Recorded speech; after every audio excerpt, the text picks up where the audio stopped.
C'est vrai qu'au départ, on a vraiment pensé qu'il y aurait un gros problème en Afrique. Pour l'instant, on touche du bois et on va dire l'Afrique s'en sort plutôt bien. Alors c'est vrai qu'on a évoqué la saisonnalité.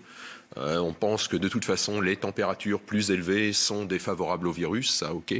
Pardonnez-moi, ça c'est établi ou on pense? Non, je pense qu'il y a quelques arguments. Non, ce qui est clair, c'est qu'encore une fois, il y a un caractère saisonnier au virus pour plusieurs raisons. Meilleure santé, encore une fois, du système immunitaire quand le temps est plus chaud, mais aussi stabilité des gouttelettes différentes dans un environnement plus chaud. Et surtout, vous voyez, quand votre gouttelette elle tombe sur une plaque métallique, à l'heure actuelle en France, la plaque métallique elle est à 15-20 degrés. Alors que vous allez avoir en Afrique, elle va peut-être être 40-45 degrés sous le soleil. Et là, à 40-45 degrés, la gouttelette, enfin le virus à l'intérieur de la gouttelette ne va pas survivre, va pas survivre très longtemps. Voilà. Donc, et l'autre chose aussi, c'est quand même que la population africaine est globalement plus jeune, voire beaucoup plus jeune que la population européenne. C'est la plus jeune de la planète. Voilà. Les chiffres sont étourdissants, non? Moyenne d'âge en Afrique? 19 ans. 19 ans. C'est l'âge médian. L'âge médian. Il y a à peu près 2 tiers des Africains qui ont moins de 35 ans.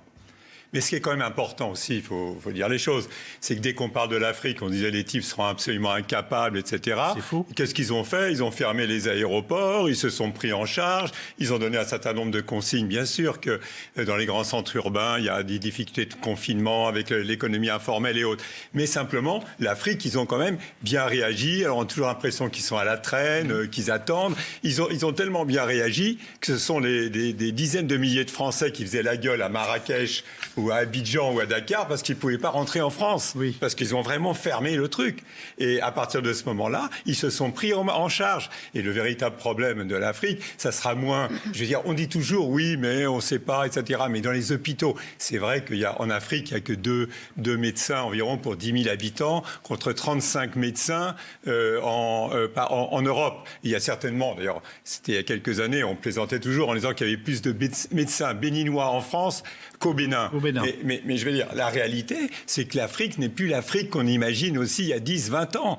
Il y a une prise en charge. Le problème, on en parlera sans doute, c'est l'impact économique, je veux dire, dans des économies informelles.